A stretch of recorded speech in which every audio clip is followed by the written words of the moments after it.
عرب کے اندر سال کے بعد عورتوں کا ایک میلہ لگتا تھا خانہ کعبہ کے پاس، صرف عورتیں اکٹھی ہوتی تھی، میلہ لگا ہوا تھا۔ ایک تورات جاننے والا یہودی عالم بھی آیا ہوا تھا، وہ بیویوں کے مجمع پہ نظر ڈال کے کہنے لگا، بیویوں مرد کا کام تو کوئی نہیں عورتوں کے مجمع میں بات کرنا، لیکن میں تمہیں ایک پیغام دینے لگا ہوں، اللہ کے آخری رسول جو مکے میں پیدا ہونے والے ہیں ان کے آنے کا وقت قریب آ گیا ہے۔ وہ بی بی بڑی خوش نصیب ہوگی جنہیں ان کی رفاقت ملے گی۔ عورتوں نے جب دیکھا کہ مرد آ گیا عورتوں کے میلے میں تو انہوں نے ڈانٹا جھڑکا، کہا چل اٹھا اپنی کتابیں اور نکل جا۔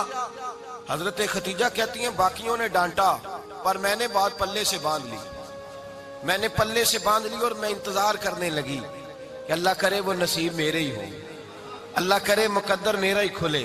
آپ فرماتی میں تسبیح پڑھتی، درود پڑھتی، میں اس زمانے میں جو اللہ کا ذکر جس طرح ہوتا تھا وہ میں شروع کرتی، اور جب فارغ ہوتی تو میں التجا کرتی کہ اللہ میرے نصیبے کھول دے۔ کہتی ہیں آہستہ آہستہ آہستہ آہستہ میں حضور کی تعریف سننے لگی، آہستہ آہستہ تعریف سننے لگی۔ نبی پاک صادق ہیں، امین ہیں، سچے ہیں، دیانتدار ہیں، اس برے اور میلے معاشرے میں بھی وہ سب سے اعلیٰ بھی ہیں اور سب سے اجلے بھی ہیں، وہ سب سے پاکیزہ ہیں۔ میں سننے لگی تعارف، آہستہ آہستہ میں ان کی گرویدہ ہونے لگی۔ ادھر نبی پاک صلی اللہ علیہ وسلم اپنے چچا جناب ابو طالب کے پاس رہتے تھے، قحط آ گیا، حالات بگڑ گئے۔ حضور سید عالم صلی اللہ تعالی علیہ وسلم سے چچا کہنے لگے بیٹے اگر مال تجارت لے کے شام جاؤ تو بڑا نفع کماؤ گے، ہمیں ضرورت بھی ہے، اور اگر ہو سکے تو ختیجہ کا مال لے کے جاؤ۔ نبی پاک نے کہا چچا میں نہیں کہوں گا کسی سے جا کے، میں نہیں کہتا کسی سے جا کے، جو میرے نصیب میں ہوگا میرا رب خود عطا فرمائے گا، میں نہیں کہوں گا۔ مصطفیٰ نے تو نہیں کہا۔ حضرت خدیجہ رضی اللہ تعالیٰ عنہ کہتی ہیں میں نے خود اپنی خادمہ کو بھیجا، میں نے کہا جا کے پوچھو تو صحیح کہ میرا مال قبول ہوتا بھی ہے کہ نہیں، پوچھو۔ نبی پاک صلی اللہ علیہ وسلم سے پوچھا، حضرت خدیجہ کی خواہش ہے کہ آپ مال لے کے جائیں، حضور نے قبول کر لیا۔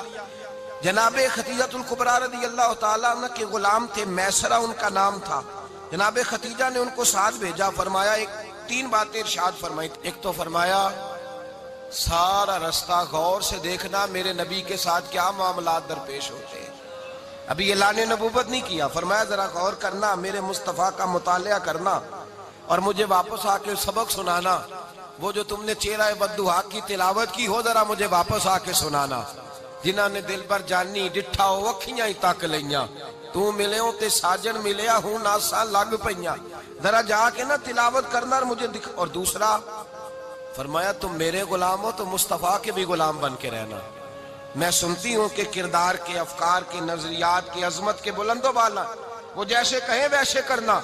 اور تیسری حضرت خدیجہ نے نصیحت فرمائی، فرمایا محمد ابن عبداللہ صلی اللہ علیہ وسلم کی رائے سے اختلاف نہ کرنا، یہ چلتے ہوئے معاہدہ کیا، جو وہ کہہ دے سو کر جانا۔ غلام کہتے ہیں میں ساتھ گیا، باتیں میں نے سن لی، لیکن جب سفر شروع ہوا نا ابھی چند منزلیں طے ہوئی تھی، میں نے کہا خدیجہ آپ نے کیا نصیحت کرنی تھی، ان کے ساتھ جو رہے گا وہ ان کا غلام ہی بن جائے گا، ان کے ساتھ جو رہے گا تو اجے میرا محبوب نہیں ڈٹھا جن ویکھ کے چن شرماوے، جے رکھے ہاتھ پھلاں وچ ہاتھ نال پھلا رل جاوے، ادھی راتی چن چڑھ جاندے جدوں جلوہ فرماوے۔ مایا جو بھی ساتھ رہتا غلام ہو جاتا۔ میسرہ کہتے میں گیا، تجارت شروع ہوئی، کہتے ہیں نبی پاک صلی اللہ علیہ وسلم جب منڈی میں پہنچے تو لوگ قسمیں اٹھا اٹھا کے مال بیچ رہے تھے۔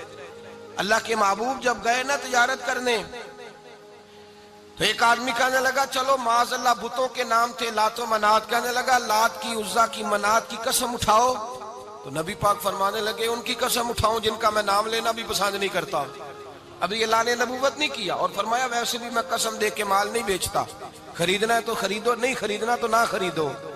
کہتے ہیں لوگ قسمیں اٹھا اٹھا کے پیچھے جاتے تھے، پر میرے نبی جس سے رخ پھیرتے تھے وہ نبی پاک کے پیچھے ہو جاتا تھا۔ ماتے کئی گنا زیادہ نفع کمایا۔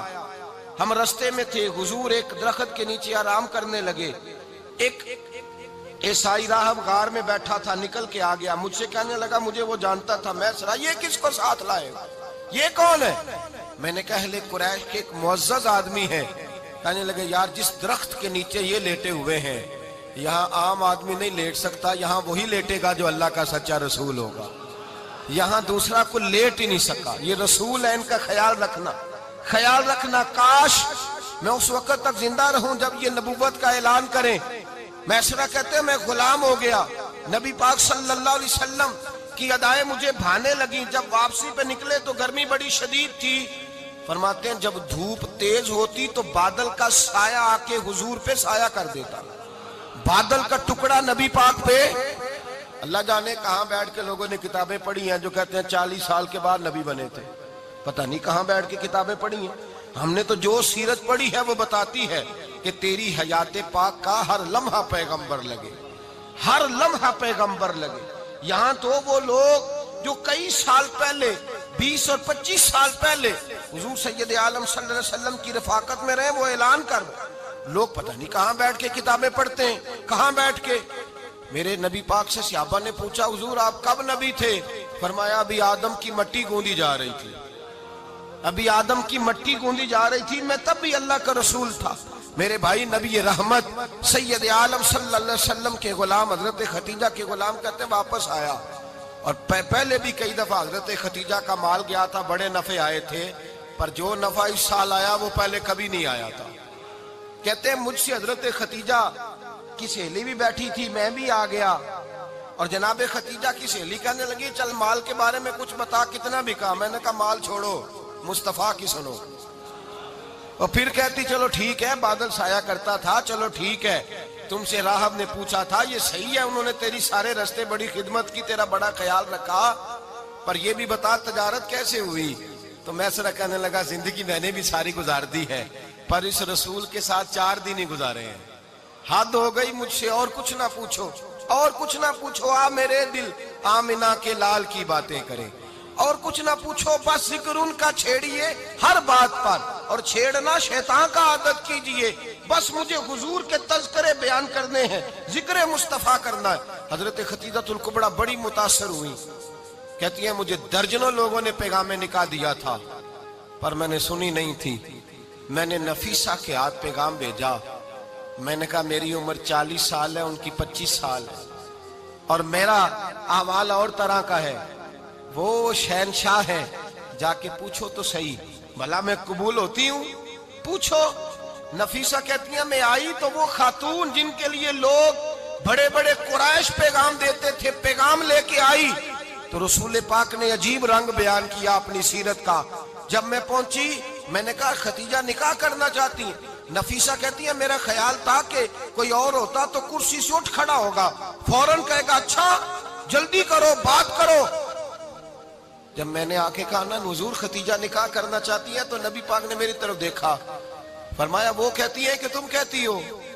کہا وہ کہتی ہیں. تو حضور نے فرمایا ٹھہر جاؤ، میں اپنے چچا سے پوچھ کے بتاؤں گا، میں مشورہ کروں گا، میں پوچھ کے بتاؤں گا. آج بچوں کو کچھ سبق بڑے یاد ہیں. کہتے ہیں پسند کی شادی کرنا حضرت صاحب ناجائز ہے؟ پسند کی شادی کرنا کوئی ناجائز ہے؟ اور میں نے کہا بھائی صرف ایک ہی جائز چیز رہ گئی اور کوئی شے جائز نہیں. یہ ایک ہی جائز چیز ہے جس کا فتویٰ سارے نوجوان پوچھتے پھرتے ہیں، سارے رانجے بنے پھرتے ہیں، مجنوں بنے پھرتے ہیں، سارے مئی وال ہو گئے. اللہ پاک کو ہدایت کی توفیق عطا فرمائے. سارے اس بری لت کا شکار ہو گئے. او بھائی نبی پاک سوائے خدا کے کسی کے پابند نہیں، لیکن میرے مصطفیٰ نے اپنی امت کو یہ درس دیا ہے کہ جو بڑوں کے شفقت کے سائے میں چلتا ہے اللہ اس کی مدد فرمایا کرتا ہے.